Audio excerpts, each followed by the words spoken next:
Dear friends, कैसे हैं आप सब। तो डियर हम लोग डिस्कस कर रहे थे क्लास 6 का चैप्टर 4 डिस्कस कर रहे थे। मानचित्र हम बताए थे कि ये चैप्टर बहुत ही छोटा है, लेकिन हमारे सीटेट के लिए काफ़ी इंपॉर्टेंट है, क्योंकि यहाँ से हमेशा क्वेश्चन हमें सीटेट में देखने को मिलता है।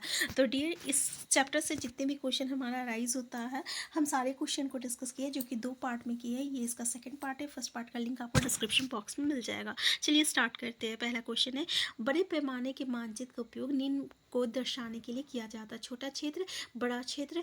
और तो देखिए, ये पहले भी फर्स्ट वाला क्लास में हम लोग डिस्कस किए हुए थे। ठीक है, जब बड़े पैमाने के मानचित्र को छोटे क्षेत्र में हम लोग दर्शाते हैं, तो उसको हम लोग क्या कहते हैं, योजना कहते हैं। तो ये भी बात को याद रखिएगा। आंसर ए हो जाएगा। ठीक है, यहाँ पे थोड़ा सा हम ए बी सी डी करके कर रहे हैं। ए बी सी डी, हमारा आंसर ए हो जाएगा। ठीक है, नेक्स्ट क्वेश्चन है, ग्लोब पृथ्वी का डैश दर्शाता है, लंबाई, दिशा, आकार। तो ये आपको पता है ना कि ग्लोब क्या दर्शाता है, पृथ्वी का आकार दर्शाता है।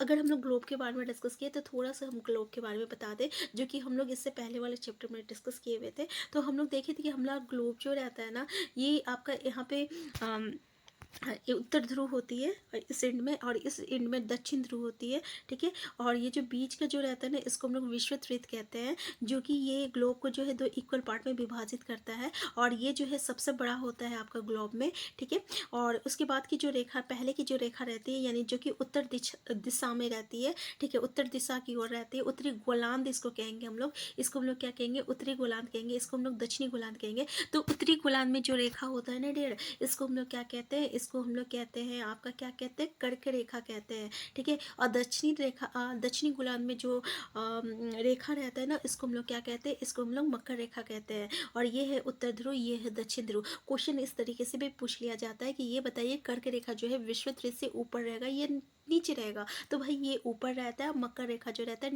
नीचे रहता है।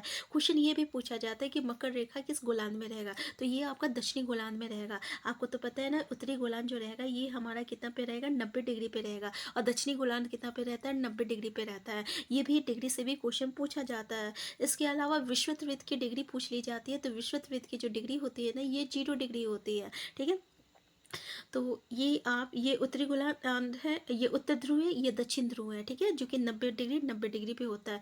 ये उसके बाद क्यों क्या होता है, तो ये आपका उत्तर ध्रुवित होता है, ये दक्षिणी ध्रुवित होता है। ठीक है, जो कि आपका 66 और हाफ डिग्री पे रहता है। थोड़ा सा हम इसको फिर से आपको बता देते हैं, थोड़ा सा ये हो गया था। ठीक है, तो ये उत्तर ध्रुव, ये दक्षिण ध्रुव, ये विषुवत वृत्त, ये है आपका 0 डिग्री पे, ये सॉरी 90 डिग्री पे, ये 90 डिग्री पे, विषुवत वृत्त 0 डिग्री पे है। ये कर्क रेखा है, ये मकर रेखा है, ये आपका उत्तरी ध्रुवित है, ये दक्षिणी ध्रुवित है। ये कितने डिग्री पे रहेगा, 66 और हाफ डिग्री पे रहेगा। ये कितना रहेगा, ये 23 और हाफ डिग्री पे रहेगा। ये मकर रेखा है। ठीक है, जो कि विषुवत वृत्त के नीचे रहता है। और ये कर्क रेखा है, जो कि विषुवत वृत्त के ऊपर रहेगा, जो कि कितने डिग्री पे रहेगा, 23 और हाफ डिग्री पे रहेगा। ये बहुत ही इंपॉर्टेंट है, और यहाँ से क्वेश्चन हमें सीटेट में हमेशा देखने को मिलता है, जो कि हम लोग इससे पहले वाले चैप्टर पे जो है डिस्कस किए हुए थे, लेकिन ग्लोब के बारे में आया, इसलिए हम आपको बता दिए। तो ग्लोब का आकार कैसा रहता है, सॉरी, ग्लोब पृथ्वी का क्या होता है, एक आकार होता है। ये सारे पॉइंट जो है हम आपको बताया है, ये बहुत ही इंपॉर्टेंट है डियर। कहीं से भी इसमें से भी क्वेश्चन जो है पूछ लिया जाता है। ठीक है, नेक्स्ट है, एक योजना एक छोटे से क्षेत्र का चिंतन है। छोटे पैमाने पर, बड़े पैमाने पर, तो हम आपको बता चुके थे कि बड़े पैमाने पर जब छोटे क्षेत्र को हम लोग चिंतित करते हैं, तो उसी को हम लोग क्या कहते हैं, योजना कहते हैं। तो अलग अलग तरीके से क्वेश्चन को जो है हमारे सेटेट पे पूछा गया है। देखिए, फिर से ये क्वेश्चन को पूछा गया है कि योजना दिखाने के लिए उपयोगी है कमरे या स्थान की लंबाई और चौड़ाई जैसे विवरण, मानचित्र पे किसी स्थान का स्थान ज्ञान करना।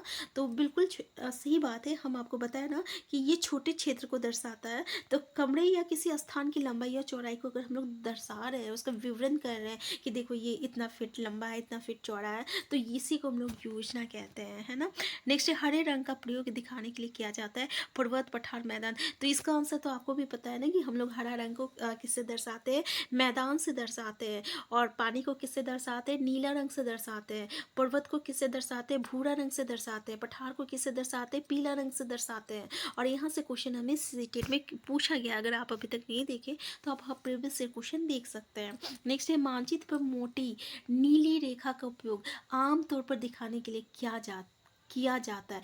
बिजली पावर स्टेशन को, धारा को, नदी को, बांध को। देखिए ये चैप्टर में आपको प्रतीक दिया हुआ है और कभी कभी वहाँ से क्वेश्चन पूछ लिया जाता है जो कि हम यहाँ पे लेके नहीं आए हैं, तो चैप्टर को जरूर देखिएगा। तो ये जो है ना नदी को दर्शाता है, ABC, हमारा आंसर C हो जाएगा। नेक्स्ट, विभिन्न राज्यों के बीच की सीमाएं डैश में दर्शाई जाती है।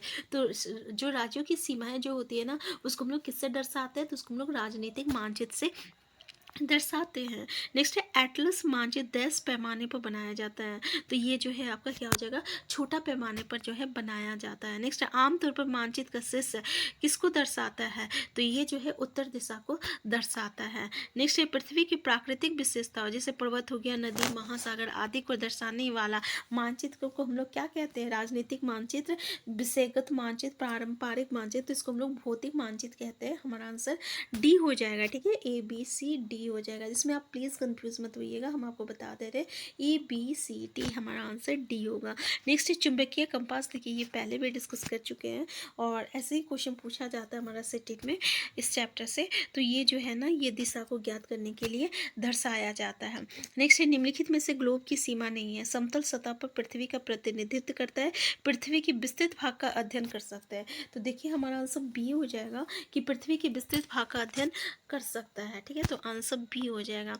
नेक्स्ट है जब किसी बड़े क्षेत्र, नेक्स्ट है निम्नलिखित में से कौन सा स्थाखलित या भौतिक मानचित्र पर नहीं दर्शाया गया है, पर्वत, नदियाँ, फसलें और घाटियाँ। तो देखिए यहाँ पे भौतिक मानचित्र का बोल रहा है, तो भौतिक मानचित्र में क्या हो जाएगा, हमारा जो भी है आपका पृथ्वी में, जैसे कि पर्वत हो गया, नदी हो गया, घाटी हो गया, तो इसको ये दर्शा सकता है, लेकिन फसल को नहीं दर्शा सकता है। ठीक है, तो आंसर सी हो जाएगा।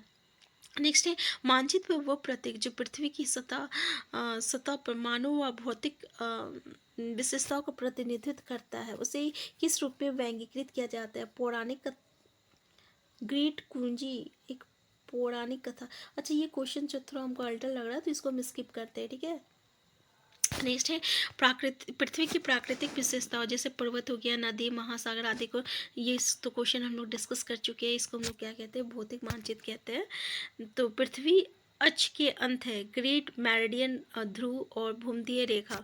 तो ध्रुव हो जाएगा, ध्रुव बताए थे ना क्या था, उत्तरी ध्रुव, दक्षिण ध्रुव, उसी को हम लोग ध्रुव कहते हैं। नेक्स्ट निम्नलिखित में से कौन सा पृथ्वी का सही प्रतिनिधित्व करता है।